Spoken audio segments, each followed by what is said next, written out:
The fact that X has complied with the demands of the Brazilian government, has complied in full. 3 demands. Number 1, to appoint a legal representative. That's a necessity in Brazilian law for all companies active in Brazil. Number 2, to pay fines of around 5 million euros.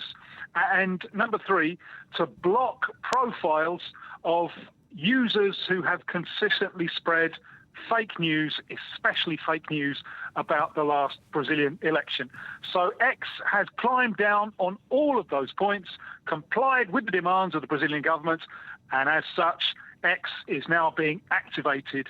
It's not up yet on my devices. It is up on some devices, and I think the expectation is that by lunchtime tomorrow, local time, it will be back in full. And so does this compliance from X on all counts, as you say, come as a surprise? No, not really. I think there are 2 possible explanations here. One is the business explanation. X, as you said, is an important market for the company, more than 20 million users. And it's been reported that Elon Musk has been under pressure from investors to have the platform back up and running in Brazil. The other explanation, perhaps closer to the heart of Elon Musk, is the political one, because while X is banned in Brazil, it's much harder for him to influence the debate. And it would seem that one of the main reasons that he bought the platform was exactly to influence the debate.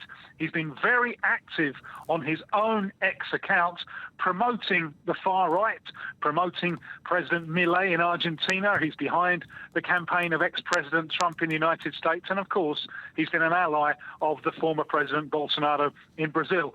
Now, there was maybe some initial capital from the fact that the Supreme Court in Brazil had blocked his platform, but that obviously has limited time value, and after a while that becomes a non-story. So in order to have influence in these markets where he wants to have influence, he was forced to comply with the Brazilian government. So you might think that from his point of view, he may have lost this particular battle, but he hopes that by gaining his platform back in Brazil, he can win in the long term.